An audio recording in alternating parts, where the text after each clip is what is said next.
You're back in the zone. Parents and Muslim advocacy groups fighting for the option to opt out of some of the curriculum from MCPS schools because they're concerned about what exactly is happening with that.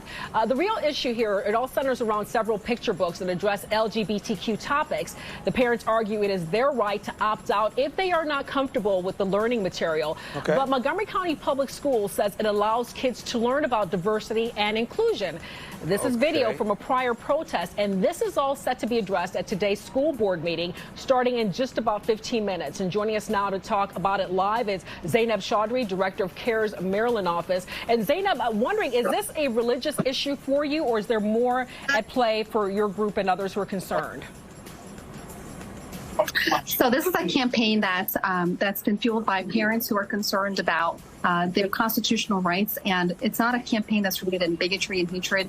These families simply want the right to be able to have a say in when and how their children are exposed to content that conflicts with their religious beliefs. Now, it's not just about the books themselves that are at stake here. I think there's been a lot of concern about what exactly these families are asking. There is not a request to ban any books from within the school system. What the ask is that because there are pertaining classroom discussions relevant to these books, there are activities, lesson plans, etc., within the school system that are related to this content that many families feel that conflicts with their religious beliefs. They want to restore the opt-out. They want MCPS to restore the opt-out for them to be able to have their children not participate in these activities. This is truly a campaign that's rooted in diversity, equity, and inclusion. These families are not bigoted. They are not full of hate. They are not here to say that they don't understand and recognize and appreciate and value the humanity of other groups.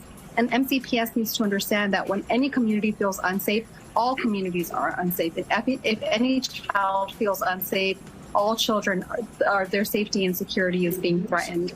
And the only way to truly demonstrate diversity, equity, and inclusion within the school system is by restoring parents' rights, families' rights to opt out. So in a perfect world, how does this play out for you guys? What does it look like in a child's day in a perfect world if you get what you need?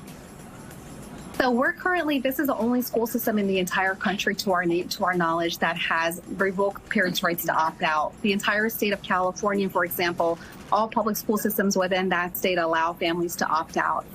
Even Washington, D.C.'s the capital of our nation public school systems allow parents to be able to opt their children out of content that they feel conflicts with their sincerely held beliefs. And this is not a campaign, again, rooted in bigotry and hatred. Some have tried to make this a Republican versus Democrat issue, or right versus left issue. This is not about that. This is truly sincerely about families who want to be able to have their voices heard, and children who also increasingly feel unsafe in the school climate. All right, Zainab Chaudhry, we have to leave it there. I know the meeting is happening and the protesting beginning as we speak. More from you and your group as the night wears on. We have a reporter there covering the story. We'll hear more from you and, of course, the other side as well as we give you the balanced report on this topic. Zainab Chaudhry, thank you.